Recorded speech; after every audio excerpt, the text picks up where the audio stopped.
Hey guys, my name's Mike. I am a missionary in Namibia, and I'm going to tell you a little bit about what I do and why I do it, but first I want to just tell you a little bit about Christian missions in general.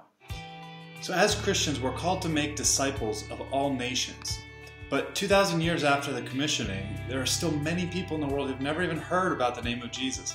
So the first step in missions is taking the gospel for the very first time to peoples who have never heard the gospel before. This obviously takes a foreign missionary who knows about Jesus to go to that unreached people. But then once those indigenous people start following Jesus on their own, now the missionaries need to train those Christians to make disciples of their own people. So that's the second step of missions, and that's the part that I'm involved in. But first, let me back up a little bit. When I was in the United States, I worked as a youth pastor at a small church in New Hampshire.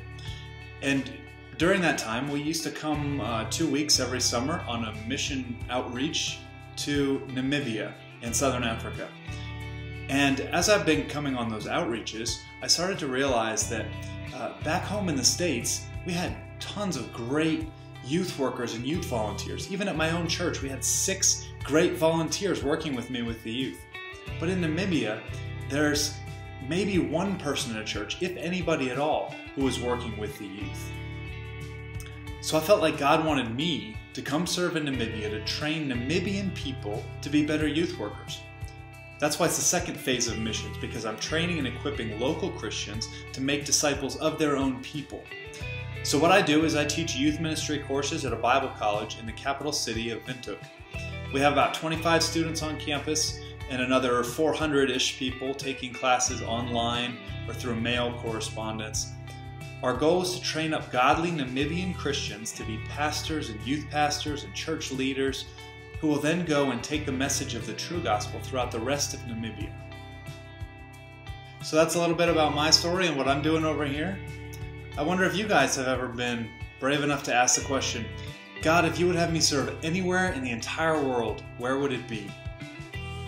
I think sometimes we don't ask that question because we're actually afraid of what the answer might be.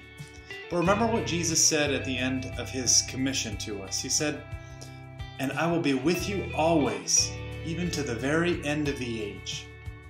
So no matter where Jesus calls you to take the gospel, whether it's just to your next door neighbor or to the other side of the world, remember that Jesus is with you. And I pray that that'll give you the courage to be about his mission everywhere that you go. Thanks so much for your attention and for listening to what I have to say about missions and for what God's doing in Namibia. Hope you guys have a great rest of your evening.